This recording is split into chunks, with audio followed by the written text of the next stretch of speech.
नमस्कार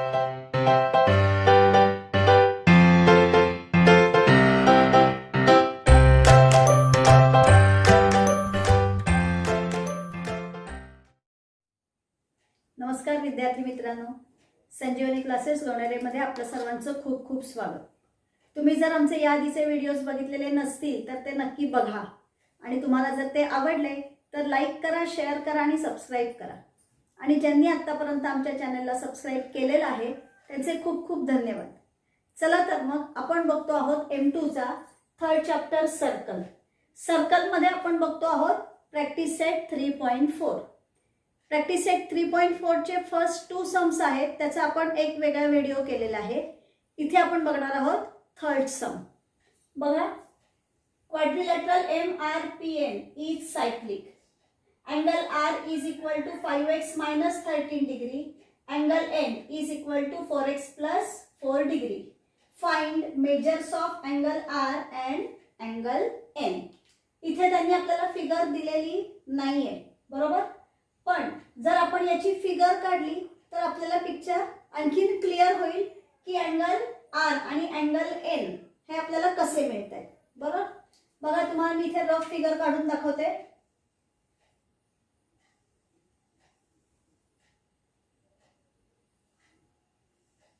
cyclic quadrilateral सांगितले, याचा अर्थ काय, त्या क्वाड्रिलॅटरलचे सगळे व्हर्टायसेस आहेत ते सर्कल वरती असणार आहेत. बरोबर, हा MRPN हा झाला सायक्लिक क्वाड्रिलॅटरल. अँगल R चं मेजर आहे 5x minus 13 डिग्री आणि अँगल N चं मेजर आहे 4x plus 4 डिग्री. मग इथे आपल्याला समजतंय की R आणि N हे त्या क्वाड्रिलॅटरलचे ऑपोजिट अँगल्स आहेत. बरोबर, आणि आपल्याला माहिती आहे opposite angles of a cyclic quadrilateral are supplementary. हा तर सायक्लिक क्वाड्रिलॅटरल थिअरम आहे. मग त्याचा वापर करून आपण हे सम सॉल्व करू शकतो. बरोबर, चला तर मग आपण इथे लिहूया.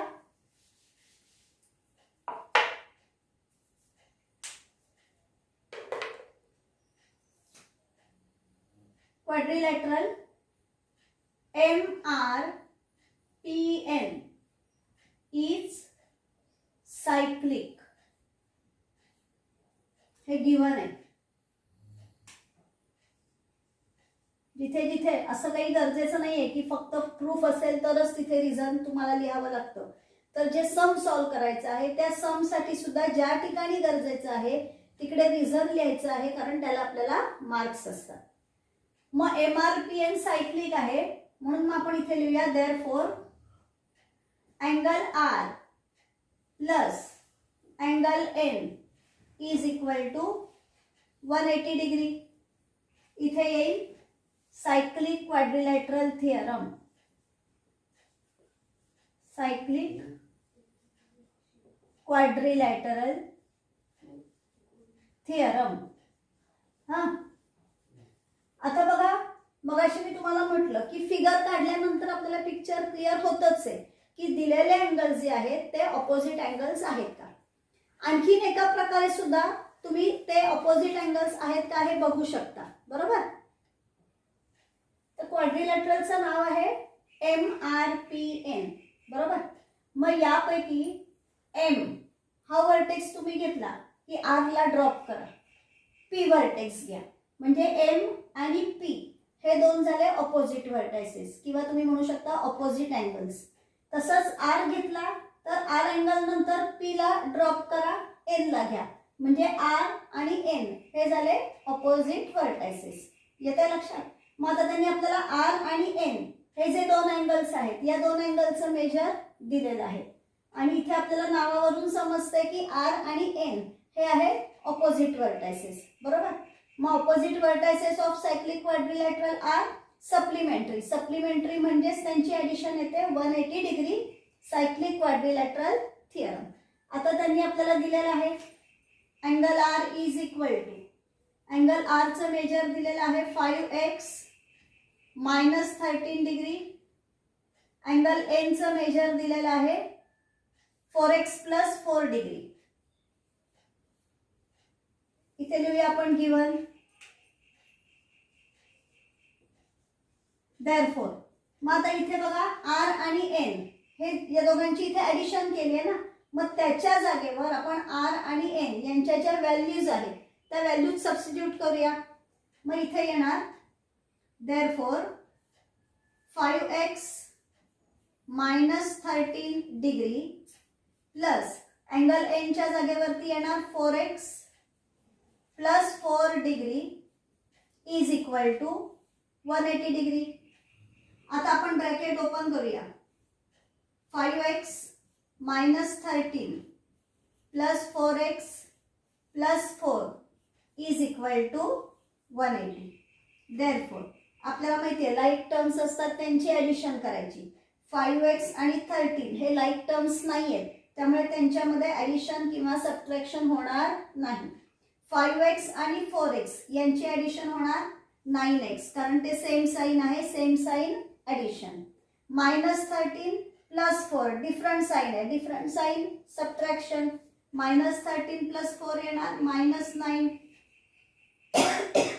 ग्रेटर नंबरचं साईन आन्सरला आपण दिलं. 9x minus 9 is equal to 180. Minus 9 त्या साईडला गेल्यानंतर होतील प्लस 9, म्हणजे इथे येणार 9x is equal to 180 plus 9. Therefore 180 plus 9 येणार आहे 189 इज इक्वल टू 189. आता 9 इथे मल्टिप्लाय आहे, इक्वल टूच्या त्या साईडला गेल्यानंतर होणार डिवाइड. लक्षात ठेवायचं आपल्याला इथे x ची व्हॅल्यू काढायची आहे, ज्याची व्हॅल्यू काढायची आहे त्याला आपण एकट्याला ठेवायचं. म्हणजे इथे आता आपल्याला मिळेल x इज इक्वल टू 189. त्याला आपण 9 ने डिवाइड करूया. x is equal to 189 upon 9. Therefore x is equal to 9 2 जा 18 9 1 जा 9, म्हणजे आपल्याला इथे मिळाली x ची व्हॅल्यू 21. पण x ची व्हॅल्यू काढली म्हणजे आपलं सम झालं नाही. आपल्याला अँगल आर आणि अँगल एन यांचं मेजर काढायचं आहे. मग आता x ची व्हॅल्यू या दोघांमध्ये सबस्टिट्यूट केली की आपल्याला अँगल आर आणि अँगल एनचं मेजर मिळेल.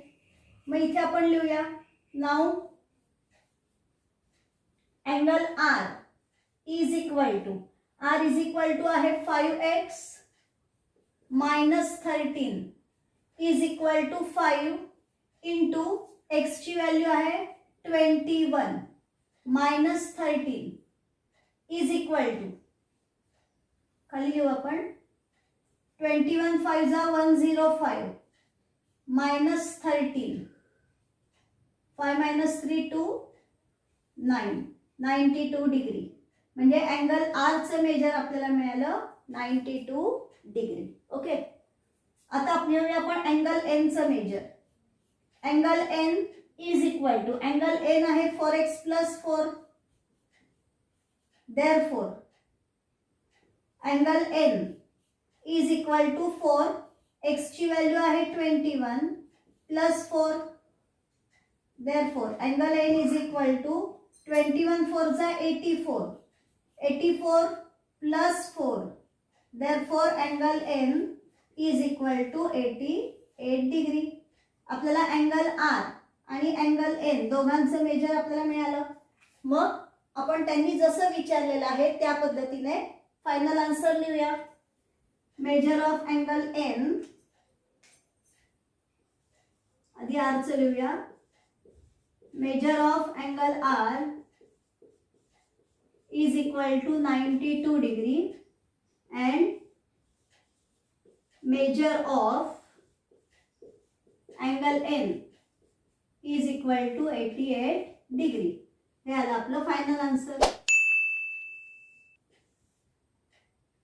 अतिशय सिंपल सम आहे. आपल्याला जर का सायक्लिक क्वाड्रिलॅटरल थिअरम माहिती असेल तर आपण हे सम नक्की सॉल्व करू शकतो. आता बघूया आपण फोर्थ सम. फिगर दिलेली आहे त्यांनी आपल्याला फोर्थ सम साठी आणि सम काय दिले बघूया. Set RS is the diameter of a circle with centre O. Point T lies in the exterior of a circle. Prove that angle RTS is an acute angle. हे त्यांनी सम या पद्धतीने दिलेला आहे.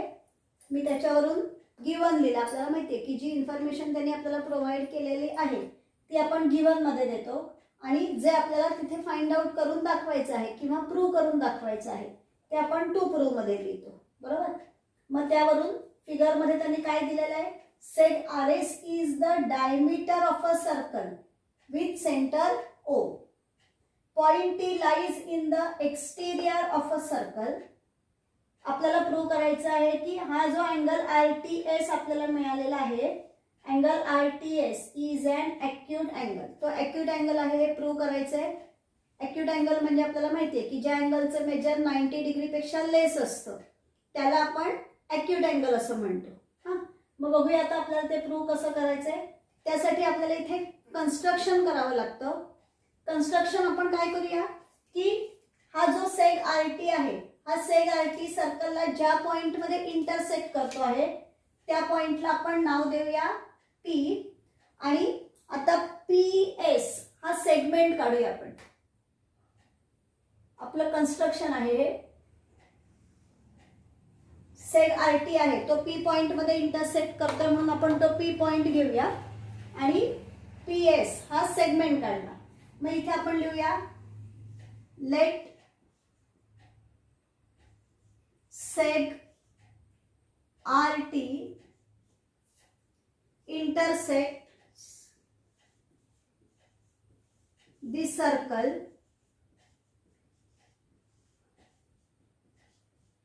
at point P. It intersects the circle at point P. Draw seg PS. आणि PS हा आपण काढला सेगमेंट. ओके. आता बघा त्यांनी आपल्याला सांगितलेला आहे RS हा डायमीटर आहे. पॉइंट P जो आहे तो सर्कलवरचा पॉइंट आहे. बरोबर. मग आता RPS हा जो अँगल आहे हा अँगल झाला राईट अँगल. कारण काय, तो सेमी सर्कल मधला इन्स्क्राइब्ड अँगल आहे किंवा आपण त्याला डायमीटर प्रॉपर्टी असं पण म्हणू शकतो की डायमीटरचे हे जे दोन एंड पॉइंट्स आहेत या दोन एंड पॉइंट्स वरून आपण जर अँगल काढला आणि त्या अँगलचा व्हर्टेक्स जर का सर्कल वरती असेल तर जो अँगल तयार होतो तो राईट अँगल असतो. म्हणजेच त्याचं मेजर 90 डिग्रीचं असतं. ही झाली डायमीटरची प्रॉपर्टी. आपण रिझन तिथे डायमीटर प्रॉपर्टी पण लिहू शकतो किंवा angle inscribed in a semi circle असं लिहिलं तरीही चालतं. म्हणजे आपल्याला हा जो RPS अँगल आहे हा RPS अँगल मिळेल 90 डिग्रीचा. बरोबर. आता बघा PTS हा जो ट्रायंगल आहे ना, या ट्रायंगलचा समजा आपण हा T अँगल कन्सिडर केला तर RPS अँगल जो आहे हा अँगल या ट्रायंगलचा झाला एक्सटिरियर अँगल. बरोबर. आणि या एक्सटिरियर अँगलचा T हा झाला रिमोट इंटिरियर अँगल. मग एक्सटिरियर अँगल थिअरम काय आहे की ट्रायंगलचा प्रत्येक रिमोट अँगल जो असतो त्याचं मेजर या एक्सटिरियर अँगलच्या मेजरपेक्षा लेस असतं. म्हणजे तो अँगल छोटा असतो. हा रिमोट अँगल सुद्धा या एक्सटिरियर अँगलपेक्षा छोटा आहे आणि हा जो अँगल आहे हा पण या एक्सटिरियर अँगलचा रिमोट इंटिरियर अँगल आहे आणि याचं मेजर सुद्धा या एक्सटिरियर अँगलच्या मेजरपेक्षा कमी आहे. बरोबर की नाही. म्हणजेच या प्रत्येक रिमोट इंटिरियर अँगलचं मेजर आहे ते या एक्सटिरियर अँगलच्या मेजरपेक्षा कमी असणार आहे.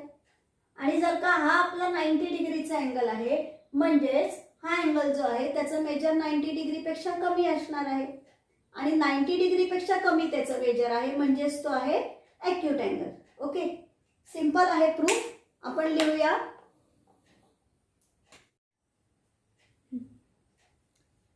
in a circle with center O,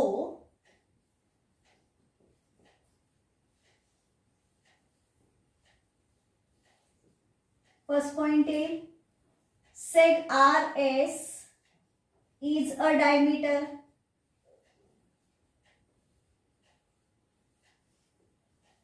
हे गिवन आहे आपलं.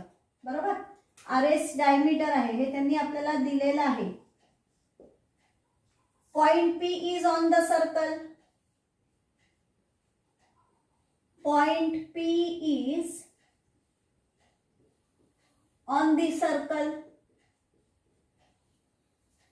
हे आपलं कन्स्ट्रक्शन आहे. आपण कन्स्ट्रक्शन मध्ये घेतलं ना, let's say RT intersects the circle at point P. म्हणून इथे आपण लिहूया construction. Therefore, angle RPS is a right angle.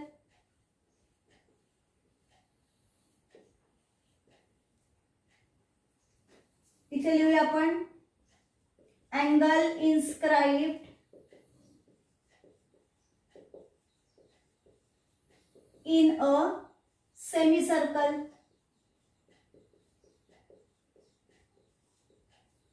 मग RPS हा राईट अँगल आहे म्हणून त्याचं मेजर येणार 90 degree. Therefore angle RPS is equal to 90 degree. Okay, आता आपण लिहूया RPS हा PTS ट्रायंगलचा आहे exterior angle. Now angle RPS is an exterior angle of triangle PTS. PTS या ट्रायंगलचा RPS हा झाला एक्सटिरियर angle. Therefore angle RPS is greater than angle PTS. RPS जो आहे तो या PTS अँगल पेक्षा मोठा असणार आहे. इथे आपण लिहूया exterior angle theorem. Exterior angle theorem. Okay, आता RPS हा ग्रेटर दॅन PTS आहे पण RPS चं मेजर आपल्याकडे किती आहे 90 डिग्री आहे म्हणून मग इथे आपण लिहूया therefore 90 degree is greater than angle PTS from 4.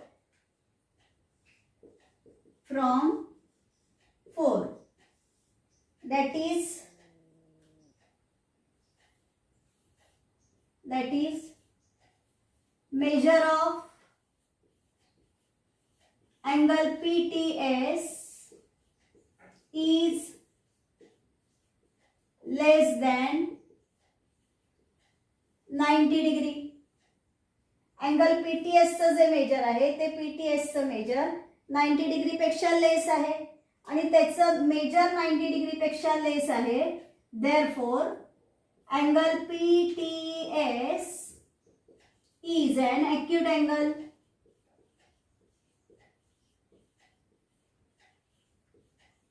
Angle PTS हा झाला ॲक्यूट अँगल.